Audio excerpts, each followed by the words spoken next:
নমস্কার বন্ধুরা, তোমাদের WBP KP, WBP SI, clerkship ও রাজ্য পঞ্চায়েত পরীক্ষা অর্থাৎ আসন্ন সমস্ত পরীক্ষার জন্য দুর্দান্ত কমনযোগ্য জিকে নিয়ে আমরা হাজির হয়েছি।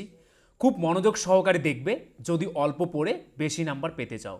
তো চলো আজকের ক্লাস শুরু করছি। কোন মুঘল সম্রাট ঝাড়কা দর্শন প্রথা বন্ধ করেন? কোন মুঘল সম্রাট ঝাড়কা দর্শন প্রথা বন্ধ করেন? কি হয়ে যাবে অ্যান্সারটি? অ্যান্সারটি কিন্তু হয়ে যাবে অপশন এ, সম্রাট ঔরঙ্গজেব। সম্রাট ঔরঙ্গজেব ঝাড়কা দর্শন প্রথা বন্ধ করেন। এই প্রাচীন প্রথাটি ঔরঙ্গজেব তার রাজত্বের 11তম বছরে বন্ধ করে দিয়েছিলেন, কারণ তিনি এটিকে একটি অনৈসলামিক প্রথা, মূর্তি পূজার একটি রূপ বলে মনে করেছিলেন। তারপর দেখো কিছু গুরুত্বপূর্ণ তথ্য। সম্রাট আকবর। আকবর, যিনি আকবর দ্য গ্রেট নামে পরিচিত, তিনি ছিলেন তৃতীয় মুঘল সম্রাট, যিনি 1556 থেকে 1605 সাল পর্যন্ত শাসন করেছিলেন। তিনি তার প্রগতিশীল নীতি এবং ধর্মীয় সম্প্রীতি ও সাংস্কৃতিক আত্মীকরণের জন্য প্রয়াসের জন্য পরিচিত ছিলেন। আকবর তার প্রজাদের সাথে আলাপচারিতা করতে এবং তাদের সমস্যা ও উদ্বেগ বুঝতে অত্যন্ত কী ছিলেন? আগ্রহী ছিলেন। ঝাড়কা দর্শনের সূচনা। আকবর ঝাড়কা দর্শনের প্রচলন করেন যাতে সাধারণ মানুষ তার কাছে সরাসরি প্রবেশ করতে পারে। ঝাড়কা মানে একটি ছোট জানালা বা বারান্দা এবং দর্শন মানে দেখা বা আশীর্বাদ চাওয়া। সম্রাট তার প্রাসাদের ব্যালকনিতে উপস্থিত হবেন এবং লোকেরা তাকে এক ঝলক দেখার জন্য বাইরে জড়ো হবে। নেক্সট প্রশ্ন কি রয়েছে দেখো। লক্ষণ সেনকে পরাস্ত করে বাংলা দখল করেন কে? লক্ষণ সেনকে পরাস্ত করে কে বাংলা দখল করেন? কি হয়ে যাবে অ্যান্সারটি? অ্যান্সারটি কিন্তু হয়ে যাবে অপশন ডি, বখতিয়ার খলজি। কি হবে অ্যান্সারটি? বখতিয়ার খলজি।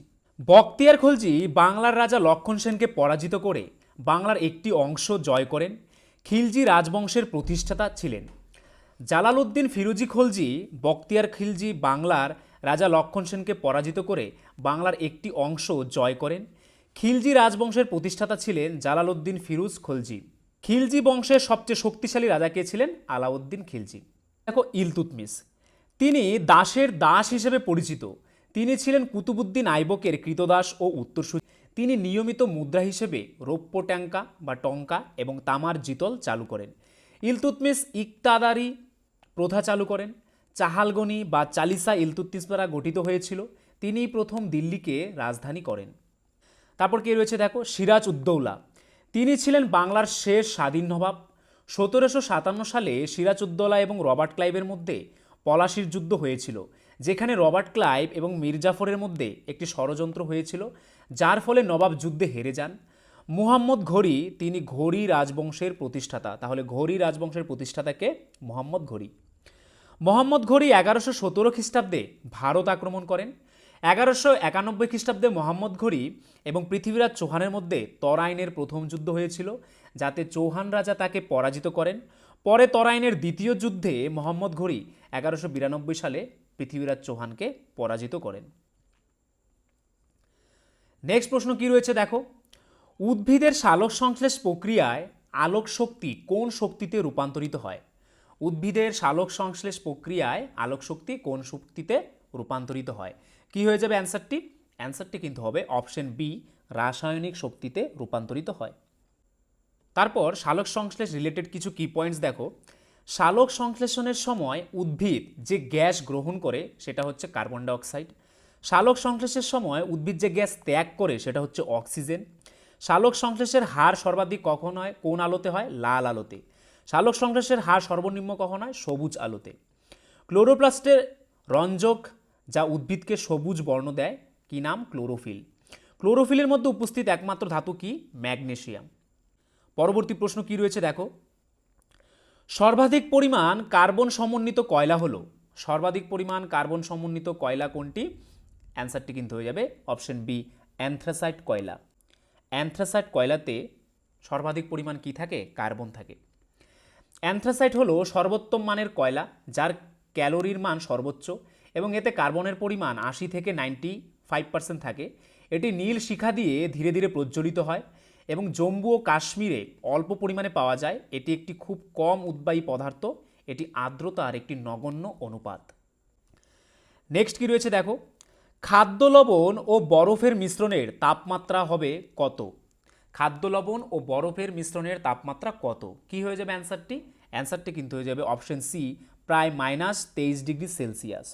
প্রায় -23 ডিগ্রি সেলসিয়াস হচ্ছে খাদ্য লবণ ও বরফের মিশ্রণের তাপমাত্রা। তারপর দেখো কিছু মিশ্রণের তাপমাত্রা। অ্যামোনিয়াম নাইট্রেট ও সোডিয়াম সালফেটের মিশ্রণের তাপমাত্রা কত হবে? -17 ডিগ্রি সেলসিয়াস। ক্যালসিয়াম ক্লোরাইড ও বরফের মিশ্রণের তাপমাত্রা কত হবে? -52 ডিগ্রি সেলসিয়াস। শুষ্ক বরফ ও ইথারের তাপমাত্রা কত হবে? -77 ডিগ্রি সেলসিয়াস। অর্থাৎ শুষ্ক বরফ ও ইথারকে যদি মেশাই তার ফলে যে তাপমাত্রা হবে সেটা হচ্ছে -77 ডিগ্রি সেলসিয়াস। পরবর্তী প্রশ্ন, বিশ্ব হেরিটেজ দিবস হিসেবে পালিত হয় কোন দিনটি? কোন দিনটি বিশ্ব হেরিটেজ দিবস হিসেবে পালিত হয়? কি হয়ে যাবে অ্যান্সারটি? অ্যান্সারটি কিন্তু হয়ে যাবে অপশন বি, 18ই এপ্রিল। 18ই এপ্রিল দিনটি বিশ্ব হেরিটেজ দিবস হিসেবে পালিত হয়। বিশ্ব ঐতিহ্য দিবস, যা মনুমেন্ট এবং স্থানগুলির জন্য আন্তর্জাতিক দিবস হিসেবেও পরিচিত, 18ই এপ্রিল পালন করা হয়।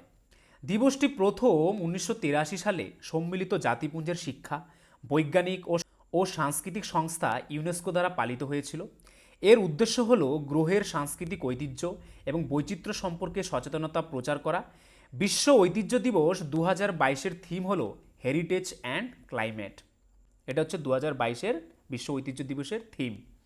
নেক্সট প্রশ্ন, উদ্ভিদের ক্লোরোসিস রোগের ফলে পাতা কি বর্ণ ধারণ করে? খুবই ইম্পর্টেন্ট একটি প্রশ্ন। উদ্ভিদের ক্লোরোসিস রোগের ফলে পাতা কি বর্ণ ধারণ করে? কি হয়ে যাবে অ্যান্সারটি? অ্যান্সারটি কিন্তু হয়ে যাবে অপশন সি, হলুদ বর্ণ ধারণ করে। ক্লোরোসিস হলো এমন একটি অবস্থা যেখানে পাতা অপর্যাপ্ত ক্লোরোফিল তৈরি করে। যেহেতু ক্লোরোফিল পাতার সবুজ রঙের জন্য দায়ী, তাই ক্লোরোটিক পাতা ফ্যাকাশে হলুদ বা হলুদ সাদা। ভারতের ভোটাধিকারের ন্যূনতম বয়স 21 বছর থেকে কমিয়ে 18 বছর হয়েছে কততম সংশোধনীর মাধ্যমে? ভারতের ভোটাধিকারের ন্যূনতম বয়স 21 বছর থেকে কমিয়ে 18 বছর হয়েছে কোন সংশোধনীর মাধ্যমে?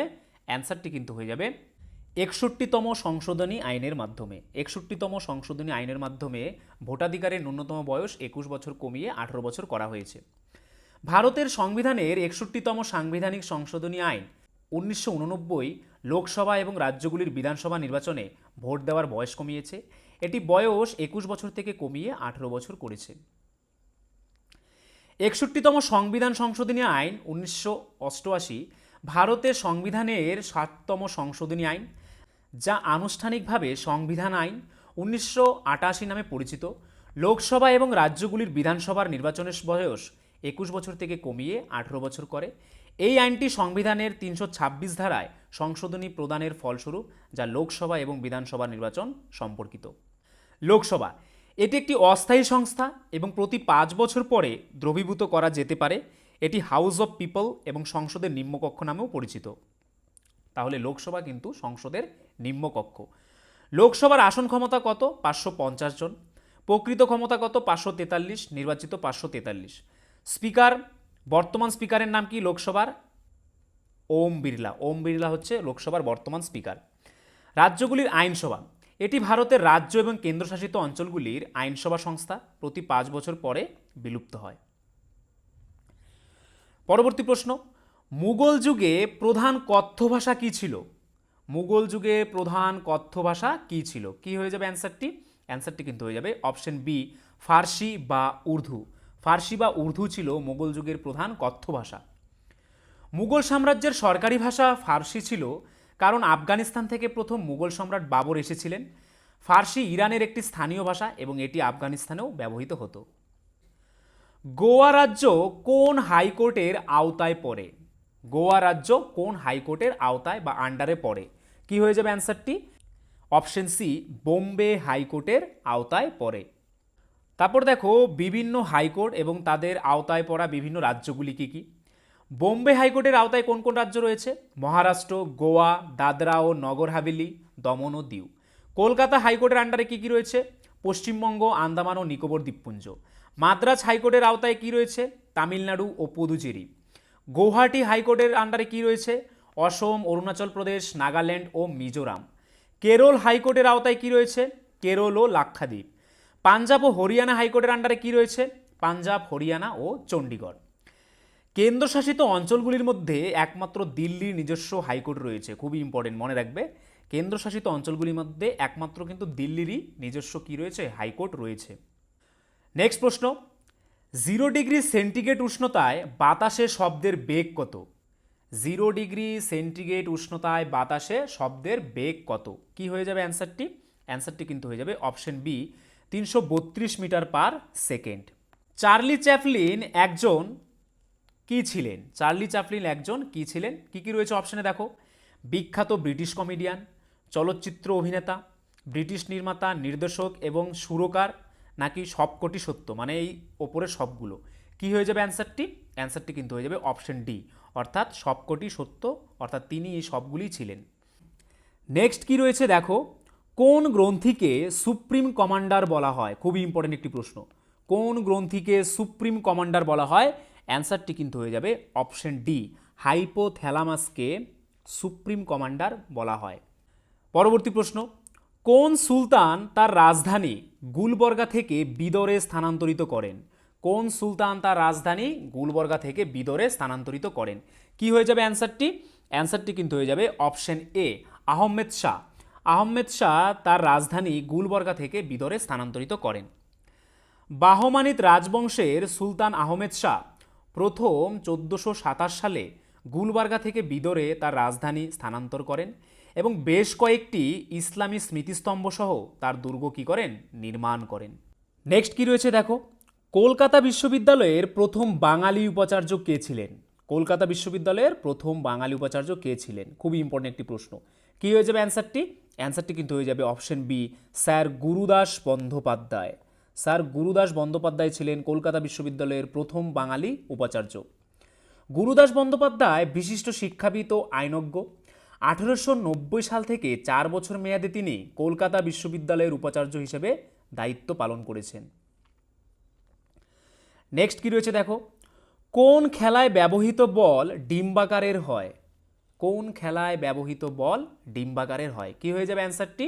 অ্যান্সারটি কিন্তু হয়ে যাবে অপশন এ, রাগবি খেলার বল ডিম্বাকার আকৃতির হয়।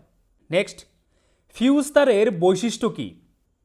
একটি ফিউজ তারের বৈশিষ্ট্য কি? কি হয়ে যাবে অ্যান্সারটি? অপশন সি, উচ্চ প্রতিরোধ ক্ষমতা এবং নিম্ন গলনাঙ্ক যুক্ত। উচ্চ প্রতিরোধ ক্ষমতা যুক্ত এবং নিম্ন গলনাঙ্ক যুক্ত হচ্ছে ফিউজ তারের বৈশিষ্ট্য।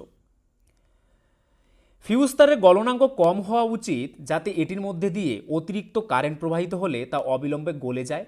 এটি একটি সুরক্ষা কৌশল হিসেবে বিভিন্ন সরঞ্জামগুলিতে ব্যবহৃত হয়। ফিউজ তার তৈরির জন্য ব্যবহৃত উপাদান হলো একটি সীসা এবং টিনের একটি সংকর ধাতু। পরবর্তী প্রশ্ন, ফোর্ট উইলিয়াম দুর্গটি কার নামে নির্মিত? ফোর্ট উইলিয়াম দুর্গটি কার নামে নির্মিত হয়েছিল? কি হয়ে যাবে অ্যান্সারটি? অ্যান্সারটি কিন্তু হয়ে যাবে অপশন ডি, রাজা দ্বিতীয় উইলিয়াম। কি হবে অ্যান্সারটি? রাজা তৃতীয় উইলিয়াম। ব্রিটিশ রাজাদের সামরিক শক্তির সবচেয়ে বড় নিদর্শন কলকাতায় অবস্থিত। ব্রিটিশ রাজের সামরিক শক্তির সবচেয়ে বড় নিদর্শন কলকাতায় অবস্থিত ফোর্ট উইলিয়াম দুর্গ। চার্লস আইয়ার দুর্গ প্রাচীরের নির্মাণ কাজ শুরু করেন। 1706 সালে দুর্গটির কাজ শেষ হয়। ইংল্যান্ডের রাজা তৃতীয় উইলিয়ামের সম্মানে দুর্গটির নামকরণ করা হয় ফোর্ট উইলিয়াম। পরবর্তী প্রশ্ন, বিখ্যাত সমীকরণ E=mc² কে আবিষ্কার করেন? খুবই ইম্পর্টেন্ট একটি প্রশ্ন। বিখ্যাত সমীকরণ E=mc² কে আবিষ্কার করেন? কি হয়ে যাবে অ্যান্সারটি? অ্যান্সারটি কিন্তু হয়ে যাবে অপশন ডি, অ্যালবার্ট আইনস্টাইন। কি হবে অ্যান্সারটি? Albert Einstein. অ্যালবার্ট আইনস্টাইন ছিলেন একজন জার্মান গণিতবিদ এবং পদার্থবিদ, যিনি আপেক্ষিকতার বিশেষ এবং সাধারণ তত্ত্ব আবিষ্কার করেছিলেন। 1921 সালে আলোকতড়িৎ প্রভাব সম্পর্কে তার ব্যাখ্যার জন্য তিনি পদার্থবিদ্যায় নোবেল পুরস্কার অর্জন করেছিলেন। শক্তি সংরক্ষণের সূত্র আইনস্টাইন আবিষ্কার করেছিলেন। পরবর্তী প্রশ্ন কি রয়েছে দেখো, নিচের কোন সংশোধনীর মাধ্যমে সিকিমকে একটি রাজ্য হিসেবে অন্তর্ভুক্ত করা হয়েছিল? নিচের কোন সংশোধনীর মাধ্যমে সিকিমকে একটি রাজ্য হিসেবে অন্তর্ভুক্ত করা হয়েছিল? কি হয়ে যাবে অ্যান্সারটি? অ্যান্সারটি কিন্তু হয়ে যাবে 36 নং সংশোধনীর মাধ্যমে সিকিমকে একটি রাজ্য হিসেবে অন্তর্ভুক্ত করা হয়েছিল। নেক্সট, কোন পর্বতের তিব্বতী নামের অর্থ বিশ্বের মাতৃদেবী? কোন পর্বতের তিব্বতী নামের অর্থ বিশ্বের মাতৃদেবী? কি হয়ে যাবে অ্যান্সারটি? অ্যান্সারটি কিন্তু হয়ে যাবে অপশন বি, মাউন্ট এভারেস্ট। কি হবে অ্যান্সারটি? Option B, Mount Everest. তিব্বতের ভাষায় মাউন্ট এভারেস্ট চোমোলুংমা নামে পরিচিত, যার অর্থ বিশ্বের মাতৃদেবী। মাউন্ট এভারেস্ট পৃথিবীর সর্বোচ্চ শৃঙ্গ, যার উচ্চতা গড় সমুদ্রপৃষ্ঠ থেকে 8,848 মিটার। এটি নেপালে সাগরমাথা এবং তিব্বতে চোমোলুংমা নামে পরিচিত। এটি ভারতের সার্ভেয়ার জেনারেল জর্জ এভারেস্টের নামে নামকরণ করা হয়েছে। পরবর্তী প্রশ্ন, ভারতের প্রথম রেল কোম্পানি কোনটি? ভারতের প্রথম রেল কোম্পানি কোনটি? কি হয়ে যাবে অ্যান্সারটি? অ্যান্সারটি কিন্তু হয়ে যাবে option A, great India peninsular. Great India peninsular হচ্ছে ভারতের প্রথম রেল কোম্পানি। 1853 থেকে 54 সালে বোম্বাই, অধুনা মুম্বাই ও কলকাতার নিকটে পরীক্ষামূলক দুটি লাইন স্থাপন ও পরিচালনার উদ্দেশ্যে গ্রেট ইন্ডিয়ান পেনিনসুলার রেলওয়ে বা জিআইপিআর ও ইস্ট ইন্ডিয়ান রেলওয়ে ইআইআর নামে দুটি কোম্পানি স্থাপন করা হয়। 1851 সালের 22 ডিসেম্বর ভারতে প্রথম রেল চালু হয়। পরবর্তী প্রশ্ন, ইংরেজি ভাষায় সবথেকে বেশি ব্যবহৃত হয় কোন অক্ষরটি? খুবই ইম্পর্টেন্ট একটি প্রশ্ন। ইংরেজি ভাষায় সবথেকে বেশি ব্যবহৃত হয় কোন অক্ষরটি? অ্যান্সারটি কিন্তু হয়ে যাবে অপশন বি, অর্থাৎ ই। ই অক্ষরটি ইংরেজি ভাষায় সবথেকে বেশি ব্যবহৃত হয়। দেখো, ইংরেজিতে সবচেয়ে বেশি ব্যবহৃত অক্ষরটি হলো ই এবং সবচেয়ে কম ব্যবহৃত অক্ষরটি হলো কি? জেড। ক্যালেন্ডার প্রথম ব্যবহার করেন কারা? ক্যালেন্ডার সর্বপ্রথম কারা ব্যবহার করেন? কি হয়ে যাবে অ্যান্সারটি? অ্যান্সারটি কিন্তু হয়ে যাবে অপশন বি, মিশর দেশের রাজারা। মিশর দেশের রাজারা প্রথম ক্যালেন্ডার ব্যবহার করেন। নেক্সট, বিশ্বের সর্বপ্রথম ইলেকট্রনিক কম্পিউটার কোনটি? বিশ্বের সর্বপ্রথম ইলেকট্রনিক কম্পিউটার কোনটি? অ্যান্সার কিন্তু হয়ে যাবে অপশন ডি, এনিয়াক। এনিয়াক হচ্ছে বিশ্বের সর্বপ্রথম ইলেকট্রনিক কম্পিউটার বা ডিজিটাল কম্পিউটার। এনিয়াক হচ্ছে electronic numerical integrator and computer. এটা হচ্ছে এনিয়াকের ফুল ফর্ম। নেক্সট, টাইফয়েড এবং কলেরা কোন প্রকার রোগের আদর্শ উদাহরণ? টাইফয়েড এবং কলেরা কোন প্রকার রোগের আদর্শ উদাহরণ? কি হবে অ্যান্সারটি? অ্যান্সারটি কিন্তু হয়ে যাবে অপশন সি, এইগুলি হচ্ছে জলবাহিত রোগ। টাইফয়েড এবং কলেরা হচ্ছে জলবাহিত রোগ। জলবাহিত রোগে রোগ জীবাণু সৃষ্টিকারী অণুজীবগুলি জলের মাধ্যমে সঞ্চারিত হয়। এই রোগ স্নান, ধোয়া, জলপান করা বা দূষিত জলের সংস্পর্শে থাকা খাবার খাওয়ার মাধ্যমে ছড়িয়ে পড়তে পারে। পরবর্তী প্রশ্ন কি রয়েছে দেখো, কার সম্মতি ছাড়া কোনো অর্থবিল সংসদে উত্থাপন করা যায় না? খুবই ইম্পর্টেন্ট একটি প্রশ্ন। কার সম্মতি ছাড়া বা কার মতামত ছাড়া কোনো অর্থবিল সংসদে উত্থাপন করা যায় না? কি হয়ে যাবে অ্যান্সারটি? অ্যান্সারটি কিন্তু হয়ে যাবে অপশন বি, রাষ্ট্রপতি। রাষ্ট্রপতির সম্মতি ছাড়া কোনো অর্থবিল সংসদে উত্থাপন করা যায় না। অর্থবিল শুধুমাত্র লোকসভায় পেশ করা হয়। 109-এর 1 নং ধারা অনুসারে কোনো অর্থবিল রাজ্যসভায় উত্থাপন করা যায় না। রাষ্ট্রপতির পূর্বানুমতি নিয়ে লোকসভায় কোনো মন্ত্রী কর্তৃক অর্থবিল উত্থাপিত হয়। পরবর্তী প্রশ্ন, Servants of Indian Society, Servants of India Society কে প্রতিষ্ঠা করেছিলেন? কে সার্ভেন্টস অফ ইন্ডিয়া সোসাইটি প্রতিষ্ঠা করেছিলেন? কি হয়ে যাবে অ্যান্সারটি? অ্যান্সারটি কিন্তু হয়ে যাবে option C, Gopal Krishna Gokhale. Gopal Krishna Gokhale servants of India society প্রতিষ্ঠা করেছিলেন। 1905 সালে মহারাষ্ট্রের পুনেতে এই সংস্থা গঠিত হয়েছিল। পরবর্তী প্রশ্ন, প্রথম অর্থ কমিশন কত সালে গঠিত হয়? প্রথম অর্থ কমিশন কত সালে গঠিত হয়েছিল? কি হবে অ্যান্সারটি? অ্যান্সারটি কিন্তু হয়ে যাবে 1951, অর্থাৎ 1951 সালে প্রথম অর্থ কমিশন গঠিত হয়েছিল। 1951 সালের 22শে নভেম্বর শ্রী কে সি নেউগির অধীনে প্রথম অর্থ কমিশন গঠিত হয়। পরবর্তী প্রশ্ন কি রয়েছে দেখো, পাঁচমারি অভয়ারণ্য কোথায় অবস্থিত? পাঁচমারি অভয়ারণ্য কোথায় অবস্থিত? কি হয়ে যাবে অ্যান্সারটি? অ্যান্সারটি কিন্তু হয়ে যাবে অপশন সি, মধ্যপ্রদেশে। মধ্যপ্রদেশে পাঁচমারি অভয়ারণ্য অবস্থিত। তারপর দেখো বিভিন্ন অভয়ারণ্য এবং কোথায় অবস্থিত। জলদাপাড়া অভয়ারণ্য কোথায় অবস্থিত? পশ্চিমবঙ্গের জলপাইগুড়িতে। কাঞ্চনজঙ্ঘা জাতীয় উদ্যান কোথায় অবস্থিত? সিকিমের গ্যাংটকে। ঘানা পাখিরালয় কোথায় অবস্থিত? রাজস্থানের ভরতপুরে। নলবন পক্ষী অভয়ারণ্য কোথায় অবস্থিত? ওড়িশাতে। গির জাতীয় উদ্যান ও অভয়ারণ্য কোথায় অবস্থিত? গুজরাটে। ভদ্রা অভয়ারণ্য কোথায় অবস্থিত? কর্ণাটকে। এবং করবেট ন্যাশনাল পার্ক কোথায় অবস্থিত? উত্তরাখণ্ডে। উত্তরাখণ্ডে করবেট ন্যাশনাল পার্ক অবস্থিত। তারপর দেখো কি রয়েছে, পৃথিবীর বৃহত্তম প্রবাল প্রাচীর কোনটি? পৃথিবীর বৃহত্তম প্রবাল প্রাচীর কোনটি? কি হবে অ্যান্সারটি? অ্যান্সারটি কিন্তু হয়ে যাবে option A, Great Barrier Reef. Great Barrier Reef হচ্ছে পৃথিবীর বৃহত্তম প্রবাল প্রাচীর।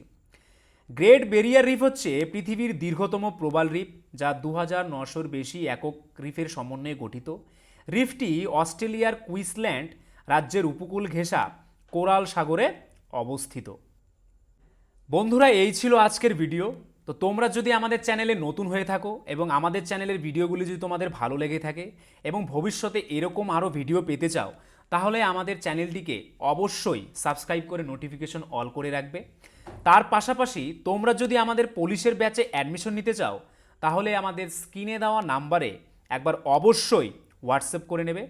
আর আজকের ভিডিওর যদি পিডিএফ পেতে চাও, তাহলে আমাদের টেলিগ্রাম চ্যানেলে জয়েন করে নাও, বেঙ্গলি নলেজ একাডেমি এই চ্যানেলে, যেটি এই ভিডিও ডেসক্রিপশনে দেওয়া রয়েছে। তাহলে চলো, আজকের জন্য এতটুকুই। সবাইকে ধন্যবাদ।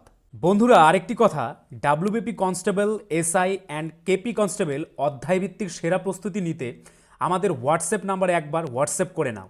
গণিত, ইংরেজি, জিকে, রিজনিং প্রত্যেকটা বিষয়ে একদম অধ্যায় ধরে ধরে বেসিক লেভেল থেকে একদম প্রথম থেকে ক্লাস করানো হবে। মাসিক কোনো বেতন নেই, পরীক্ষা পর্যন্ত সেরা গাইডেন্স পাবে নতুন সিলেবাস অনুযায়ী। Live class, recorded class plus PDF all পাবে। একবার পেমেন্ট করলেই যতদিন না চাকরি পাচ্ছ ক্লাস করতে পারবে। One time payment.